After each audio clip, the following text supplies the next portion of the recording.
নমস্কার বন্ধুরা, welcome to ইউনিকন। তো বন্ধুরা, এই ভিডিওতে আমরা কথা বলবো মোহনবাগান বনাম চেন্নাই এফসি ম্যাচ নিয়ে, যে ম্যাচটা কালকে মানে 21 তারিখ মঙ্গলবার দিন হতে চলেছে চেন্নাইয়ের ঘরের মাঠে। ভীষণ গুরুত্বপূর্ণ ম্যাচ মোহনবাগানের জন্য। তবে এই ম্যাচের আগে মোহনবাগানের কিছু সমস্যাও আছে, সেগুলো নিয়ে আমরা আলোচনা করব। মোহনবাগানের প্লেইং 11 কি হতে পারে সেই নিয়ে আমরা কথা বলবো। প্রপার একটা ম্যাচ প্রিভিউ আমরা এই ভিডিওটার করব। চেন্নাই এফসি দলের শক্তি নিয়েও আমরা আলোচনা করব। ইন্টারেস্টিং ভিডিও হবে, লাস্ট অব্দি দেখতে থাকো।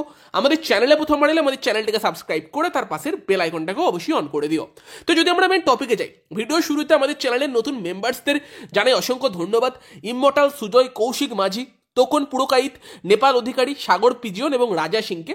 তো তাদের জন্য বড় শাউট আউট চ্যানেলের মেম্বারশিপ নেবার জন্য। তোমরা যদি কেউ আরও নিতে চাও তো গিয়ে আমাদের চ্যানেলের জয়েন বটনে ক্লিক করে সেখান থেকে নিতে পারো, বা ডেসক্রিপশন বক্সেও তোমরা আর কি মেম্বারশিপ নেবার লিঙ্ক পেয়ে যাবে। তো যদি আমরা মেন টপিকে যাই, মোহনবাগান জামশেদপুরের সঙ্গে ড্র করেছিল এবং সেটা মোহনবাগানের কিছুটা ব্যর্থতাই ছিল। কারণ মোহনবাগান সেই ম্যাচে এত সুযোগ পেয়েছিল, ম্যাচ জেতা উচিত ছিল। প্রচুর সুযোগ নষ্ট এবং একটা বাজে গোল কনসিড করে মোহনবাগান ম্যাচটা ড্র করেছিল। তবে মোহনবাগান এখনো অব্দি লিগ শিল্ডের দৌড়ে খুব ভালো জায়গাতে আছে। গোয়ার মতো টিম 2 নম্বরে আছে, তাদের থেকে মোহনবাগানের 6 পয়েন্টের লিড আছে। কিন্তু ব্যাপারটা হচ্ছে যে তার জন্য মোহনবাগান তো রিল্যাক্স করতে পারবে না, নিজেদের ম্যাচগুলো জিতে রাখতে হবে। এবং সেইখানেই এই চেন্নাই এফসির মতো দলের এগেনস্টে ম্যাচ, এই ম্যাচগুলো গুরুত্বপূর্ণ। যে তুমি ভালো টিমের এগেনস্টে পয়েন্ট হারাও, ড্র করো, ঠিক আছে, মানা যায়। বাট নিচের দিকের টিমের এগেনস্টে যখন তুমি পয়েন্ট হারাবে তখন নিজেদেরকে নিজেরাই চাপে ফেলবে, যেটা রিসেন্টলি আমরা গোয়া বা ব্যাঙ্গালুরুকেও করতে দেখেছি। মোহনবাগান সেই কাজটা ভালোভাবে করেছে। বাট চেন্নাই এফসি কিন্তু নিজেদের ঘরের মাঠে একটা ট্রিকি প্রতিপক্ষ হতে পারে। যদিও চেন্নাই খুব ভালো ফুটবল এই মুহূর্তে খেলছে, সেটা বলবো না, কিন্তু ব্যাপারটা হচ্ছে যে মোহনবাগানের সামনে কিন্তু খুব একটা প্রস্তুতির সুযোগ এই ম্যাচটার আগে ছিল না। কারণটা কি, মোহনবাগান 3 দিন আগে 17 তারিখ ম্যাচ খেলেছে হচ্ছে তোমার জামশেদপুরের সঙ্গে।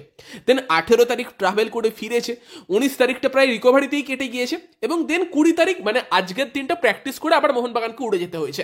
তো সেই জায়গাতে দাঁড়িয়ে মোহনবাগান দলের মেন সমস্যাটা হচ্ছে এইখানে, যে মোহনবাগান কিন্তু প্রস্তুতির জন্য খুব বেশি টাইম পায়নি, এবং তারই সঙ্গে সঙ্গে একটা কিন্তু মানে ধকল থাকবে, যে একটা জায়গা থেকে আসা আবার একটা জায়গায় উড়ে যাওয়া। যদি হোম ম্যাচ হতো হয়তো একটু কম হতো সেটা, বাট দুটো পরপর অ্যাওয়ে ম্যাচ এতটা কম গ্যাপের মধ্যে, সেটা কিন্তু ডেফিনেটলি একটা প্রবলেমের জায়গা হতে পারে, যে টিম কিন্তু কিছুটা ক্লান্ত থাকতে পারে। এবং সেই জায়গাতে দাঁড়িয়ে এই মোহনবাগান দল কিন্তু অবশ্যই চাইবে যতটা তাড়াতাড়ি সম্ভব ম্যাচটাকে নিজেদের পকেটস্থ করতে। 55 মিনিট, 60 মিনিট বা 65 মিনিটের পর প্লেয়ারদের হয়তো আমরা দেখতে পেতে পারি যে তারা আস্তে আস্তে ম্যাচ ছাড়ছে। তো মোহনবাগান গোলের সুযোগ পাবে, অবশ্যই পাবে, তবে সেই সুযোগগুলো কাজে লাগাতে হবে।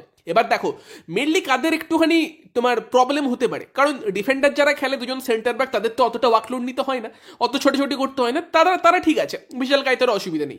বাট মাঝমাঠে আপুইয়ার মতো প্লেয়ার, যাকে অনেকটা ওয়ার্কলোড নিয়ে খেলতে হয়, বা তোমার দুজন উইঙ্গার লিস্টন বা মানভীর, তাদেরকে কিছুটা ছোটাছুটি করতে হয়, বা তোমার ম্যাকলাডেনের মতো স্ট্রাইকার, যেও হয়তো আপফ্রন্টে বেশি ছোটাছুটি করে খেলছে, তো তাদের হয়তো একটু সমস্যা হতে পারে। সেখানে কি মোহনবাগান কিছু চেঞ্জ করতে পারে?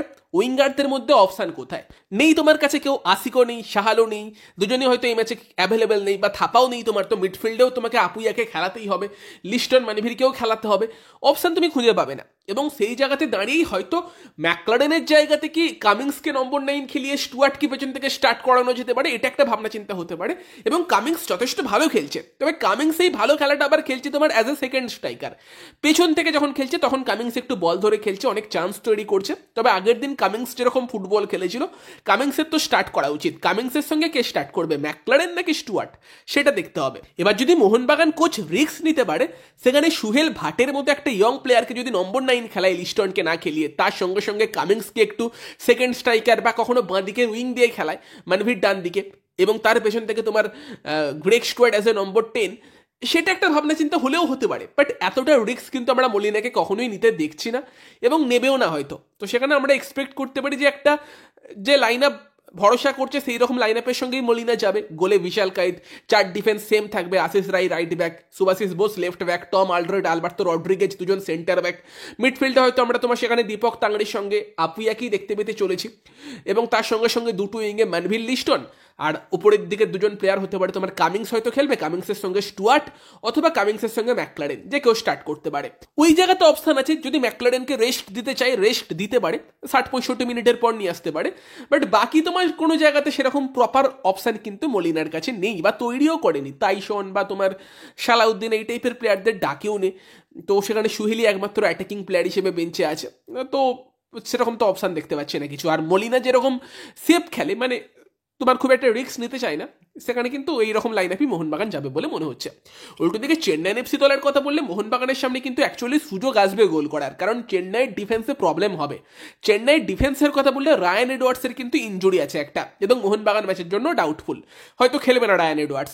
তার সঙ্গে সঙ্গে লালডিন পুইয়া, সে কিন্তু আগের দিন দেখেছে রেড কার্ড, সেও অ্যাভেলেবেল থাকবে না।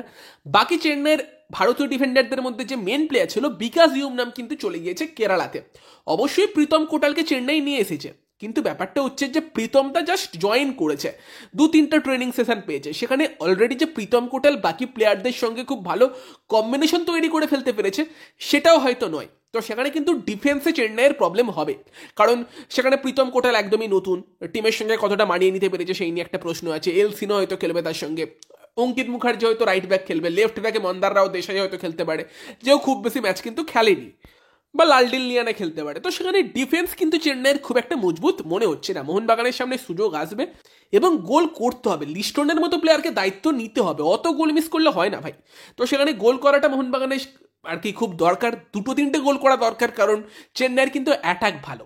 লুকাস ব্র্যামবিল্লারও একটু হালকা ইনজুরি আছে, খেলবে কি খেলবে না সেই নিয়ে একটা প্রশ্ন থাকছে, বাট সে যদি খেলে তো সেখানে চেন্নাইয়ের আমরা মিডফিল্ডের দিকে যদি তাকাই, সেখানে নামতে খেলবে তোমার ডিফেন্সিভ মিডফিল্ডার, তার সঙ্গে কনর সিল্ড, লুকাস ব্র্যামবিল্লা, দুটো কোয়ালিটি কিন্তু প্লে মেকার থাকবে।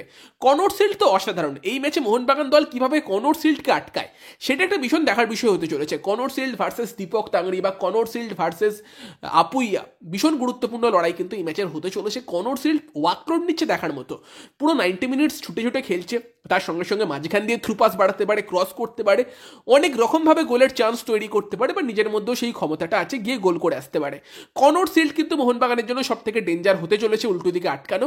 এবং আপফ্রন্টে হয়তো জর্ডন উইলমার গিল স্টার্ট করবে, সেও ভালো স্ট্রাইকার। চিমাচুকুকে যদিও অতটা ভালো ফর্মে কিন্তু পাওয়া যায়নি, যদি লুকাস ব্র্যামবিল্লা স্টার্ট না করে সেখানে কি চিমা জর্ডন একসাথে স্টার্ট করবে সেটাও দেখতে হবে। সেখানে অবশ্যই ফিজিক্যাল ফুটবল তারা খেলার চেষ্টা করবে।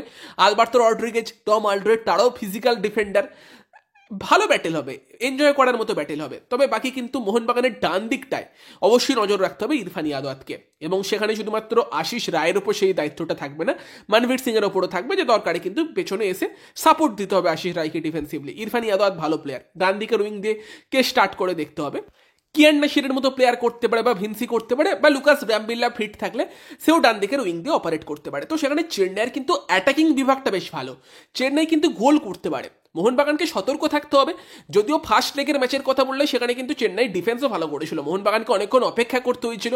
গ্রেগ স্টুয়ার্ট বেঞ্চ থেকে এসে ম্যাচের রং পাল্টে দিয়েছিল, সেই কামিংসের দুরন্ত গোল আমরা দেখেছিলাম। বাট চেন্নাইয়ের ওভারঅল বলতে গেলে ডিফেন্সটা এই ম্যাচের আগে একটু দুর্বল লাগছে, এবং চেন্নাই কিন্তু লাস্ট ম্যাচও দুটো পরপর গোল খেয়ে লাস্ট মোমেন্টে ম্যাচ ড্র করেছে মোহামেডানের এগেনস্টে। চেন্নাইয়ের ডিফেন্সে প্রবলেম আছে, বাট অ্যাটাক লাইন চেন্নাইয়ের অবশ্যই ভালো। সেখানে মোহনবাগান ডিফেন্সকে সতর্ক থাকতে হবে, স্ট্রাইকারদের গোল করতে হবে, অবশ্যই ক্লান্তির ব্যাপারটা থাকবে, এবং সেই জন্য আমি পার্সোনালি যে খুব সুন্দর ফুটবল মোহনবাগান খেলুক, খেলে জিতুক সেটা এক্সপেক্ট করছি না। যা হোক করে 3টা পয়েন্ট নিয়ে এলেই আমি খুশি এই ম্যাচে, কারণ ভালো লিড অবশ্যই আছে। তবে পরপর দুটো ম্যাচে যদি পয়েন্ট হারায় দল কিন্তু চাপে পড়বে, দলের কনফিডেন্সের উপরও প্রভাব পড়বে। তো 3টে পয়েন্ট পেয়ে যাওয়াটা সব থেকে বেশি জরুরি এই ম্যাচে। মোহনবাগানের কি প্লেয়ার্সদের কথা বললে অবশ্যই আলবার্তো, তার সঙ্গে তোমার টম আলড্রেড, তাদের উপর বড় দায়িত্ব থাকবে। তার সঙ্গে সঙ্গে মিডফিল্ডে আপুইয়া বা দুটো উইংয়ে মনভীর লিস্টন, এবং তার সঙ্গে কামিংস বা স্টুয়ার্টের মতো প্লেয়ারের উপরও বড় দায়িত্ব কিন্তু এই ম্যাচে থাকতে চলেছে। সেখানে ডেফিনেটলি একটা ইন্টারেস্টিং ম্যাচ হতে চলেছে, আমরা হয়তো ম্যাচটা এনজয় করবো। বাট মোহনবাগান দল কিভাবে গেমটাকে ম্যানেজ করে, কিরকম প্রস্তুতি চেন্নাই ম্যাচের জন্য নিয়েছে সেই সব দিকে নজর থাকবে। আর তার সঙ্গে সঙ্গে অবশ্যই মোহনবাগানকে গোলের সুযোগের সৎ ব্যবহার কিন্তু করতে হবে, না করতে পারলে সমস্যা আছে। সেখানে তোমাদের মতামত জানিও যে তোমরা এই ম্যাচ থেকে কি এক্সপেক্ট করছো, তোমাদের প্রেডিকশন কি কমেন্টে জানিও। ভিডিওটা ভালো লাগলে ভিডিওটাকে লাইক করে দিও, শেয়ার করে দিও। আমাদের চ্যানেলে প্রথম বাড়লে আমাদের চ্যানেলটিকে সাবস্ক্রাইব করে তার পাশের বেল আইকনটাকে অন করে দিও, আর চাইলে মেম্বারশিপও নিতে পারো। তো চলো এই ভিডিওতে এই পর্যন্তই, বাই বাই।